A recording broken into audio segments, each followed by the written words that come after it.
ओम शांति।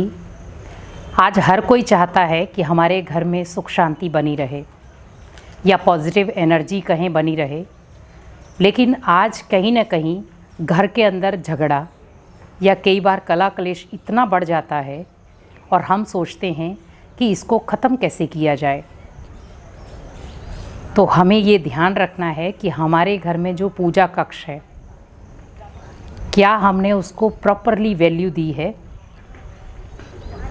हम कई बार सोचते हैं कि हमारा घर इतना बड़ा है लेकिन पूजा कक्ष नहीं है, या भगवान को हमने स्थान नहीं दिया है। वैसे नॉर्मली हर घर में पूजा कक्ष होता है, भले वो छोटा हो या बड़ा हो। आप जिस भी भगवान को मानते हैं उनका एक छोटा सा पूजा कक्ष ज़रूर बनाएं, क्योंकि जब आप पूजा कक्ष बनाते हैं या मंदिर बनाते हैं तो उसकी जो पॉजिटिव रेज है वो कहीं ना कहीं आपके घर को पॉजिटिव बनाती है। अब कई बार घर में पूजा कक्ष होते हुए भी घर में लड़ाई झगड़े का माहौल रहता है। उसका क्या कारण है? पूजा कक्ष है लेकिन उसमें जो विधि होनी चाहिए थी पूजा की, वो कहीं ना कहीं अधूरी है या खंडित है। आज जैसे हम घर में पूजा कक्ष बनाते हैं लेकिन उसको विधि पूर्वक सफाई करना या विधि पूर्वक भगवान के लिए भोग स्वीकार कराना या विधि पूर्वक उसके लिए आराधनाएं करना, हम कई बार हर चीज़ को जल्दबाजी में ले जाते हैं। हमारे पास टाइम कम है तो हम उसी चीज़ को टाइम कम के अकॉर्डिंग वहाँ पूजा के लिए भी कम टाइम देते हैं। जब हम मंदिर में जाते हैं तो एक घूमने का प्लेस समझ कर जाते हैं कि घूमने के लिए भी हो जाएगा और मंदिर में दर्शन भी हो जाएंगे। आज आप बहुत सारी जगहों पे देखें, आप किसी भी मंदिर में जा रहे हैं, लोग ओनली भगवान को 2 मिनट के लिए दर्शन करने के लिए जाएंगे, बाकी अदरवाइज़ वो फ़ोटो खिंचाने में या इधर उधर की बातों में ही समय वेस्ट कर देते हैं। आप घर से क्या कहकर आए थे कि हम भगवान के घर में जा रहे हैं या मंदिर में जा रहे हैं? भगवान भी आपकी पुकार तब सुनेगा जब आप उसके लिए समय देंगे। आप मंदिर में आए थे तो मंदिर की परिभाषा को समझें। आपके मंदिर के अंदर भी अगर नेगेटिव संकल्प चल रहे हैं, कई बार हम मंदिर में बैठे हुए भी बहुत सारी ऐसी दुनियावी बातें करते हैं और हम मंदिर के माहौल को भी नेगेटिव बना देते। लेकिन कहीं ना कहीं उस मंदिर में इतनी पावर है, उस भगवान के घर में इतनी पावर है जो उस नेगेटिव को भी पॉजिटिव में परिवर्तन कर देता है। क्योंकि जब आप उस मंदिर के एंट्री द्वार पे अंदर आते हैं तो पहले हम वहाँ पर माथा टेकते हैं, सिर क्यों झुकाते हैं कि भगवान हम आपके दर पर आ रहे हैं, अगर कोई भूल चूक हो गई हो तो हमें माफ़ करना। हमने वो परिभाषा तो नहीं समझी, फटाफट से एंट्री करते हैं और दर्शन करते हैं। कहीं ना कहीं अगर देखा जाए, आज दर्शन की परिभाषा भी बदलती जा रही है।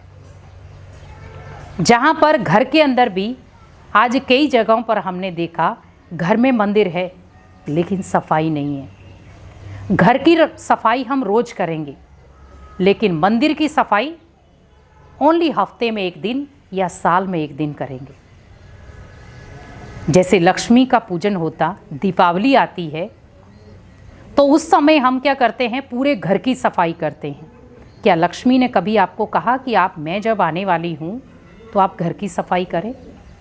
क्योंकि लक्ष्मी तो आपके घर में रोज आती है, भले वो धन की लक्ष्मी हो, भले वो सुख समृद्धि की लक्ष्मी हो, रोज आती है। लेकिन हम कई बार उन चीज़ों से वंचित रहते हैं, क्योंकि जितना आपके घर का पूजा कक्ष क्लीन होगा उतना आपके मन के विचार भी क्लीन होंगे और आपके घर गृहस्थी में भी सुख शांति बनी हुई रहेगी। क्योंकि आज घर में दुख अशांति लड़ाई झगड़ा क्यों बढ़ता जा रहा है? क्योंकि कहीं ना कहीं हमारे से ही कुछ गलतियां हो रही हैं। हमने घर में भगवान तो बिठाए हैं, भगवान की मूर्तियां रखी हैं, चित्र लगाए हैं, लेकिन उनके महत्व को नहीं समझ पा रहे। हम ओनली जब दिल करता है तब हम पूजा अर्चना करते हैं। और कई बार हमने ऐसे भी लोग देखे हैं जो शाम के 4 बजे उसकी आराधना कर रहे हैं, दोपहर के 2 बजे या 12 बजे उसकी अगरबत्ती कर रहे हैं, और डायरेक्टली कहते हैं कि जब नहाएंगे तभी तो करेंगे। आप सोचिए कि जो आप सुबह आराधना करते हैं या सुबह आप भगवान को याद करते हैं या अगरबत्ती लगाते, जो भी आप करते हैं, और जो आप दोपहर को करेंगे या शाम को करेंगे, भगवान के ओनली अगरबत्ती या जो भी आप दीपक जो भी आप जगह लगाते हैं, उनका टाइमिंग है ओनली सुबह और शाम का। दोपहर का कोई टाइम नहीं होता। आपने देखा होगा दोपहर के समय हर मंदिर के पट बंद होते हैं, 12 बजे से लेकर के शाम के 6 बजे तक या 4 बजे तक। क्यों बंद रहते हैं? क्योंकि हम कहते भगवान उस समय सोए हुए हैं, लेकिन हमने घर में ही भगवान रखे हैं, तो उनका भी टाइम वही है जो मंदिर का है। क्योंकि आपने जब घर में भगवान को बिठाया या भगवान की मूर्तियां रखी हैं, तो वो भी आपका एक मंदिर है। उसमें भी वही दिनचर्या चलेगी जो एक मंदिर के अंदर चलती है। ये नहीं है कि जब हम नहा लिए तब जाकर पूजा पाठ करेंगे। आप एक बार सुबह नहा करके पूजा पाठ कर लें, उसके बाद आप जो भी आपको कार्य करना है उसके बाद आप लास्ट में नहा लें।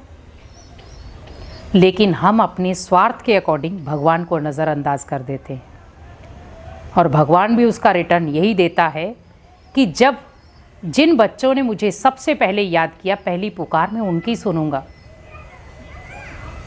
आज देखो, जब आप दुकान को खोलते हैं या बिजनेस की शुरुआत करते हैं, हम तब भी सोच सकते हैं कि पहले हम 4 ग्राहकों को अटेंड कर लें, उसके बाद हम पूजा पाठ करें।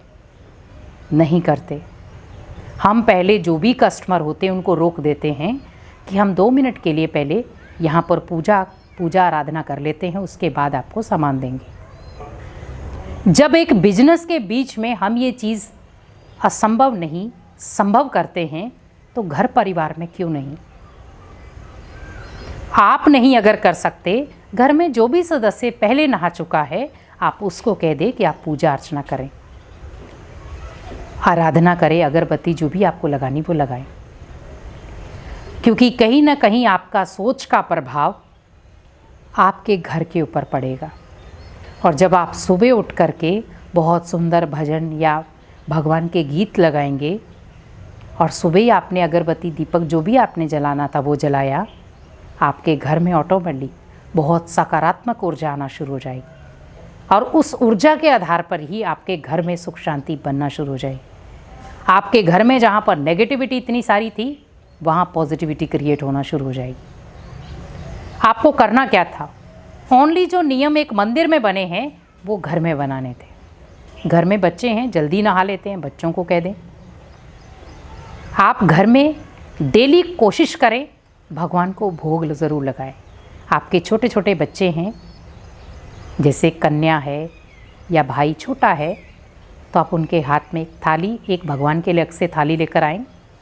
आपके घर में डेली दूध आता है, फल आता है, ड्राई फ्रूट है, आप उसका भोग लगाएं, और बच्चों को कहें वो लगाने के लिए, क्योंकि हम बच्चों को भी भगवान का दर्जा देते हैं। और उनको वो विधि बताएं कि आप जब मंदिर में जाएं तो वहाँ जाकर भगवान को ये बड़े प्यार से भोग स्वीकार कराएं कि भगवान आप इस भोग को स्वीकार करो और हमारे घर में भी सुख शांति हो, और हम डेली आपको भोग स्वीकार कराएं, और हमारे जीवन की जितनी भी भोगनाएं वो सब खत्म हो जाएं। तो कहीं ना कहीं वो आपके घर परिवार में असरदार ज़रूर बनेंगे। इसीलिए घर में पूजा कक्ष ज़रूर बनाएं, और उसको विधि पूर्वक से सफाई करें। जैसे आप घर में डेली झाड़ू पोछा सब चीज़ें करते हैं, वैसे मंदिर की भी डेली करें अपने घर की, तो आपके घर में ऑलरेडी बहुत सुंदर एनर्जी बनी रहेगी। ओम शांति।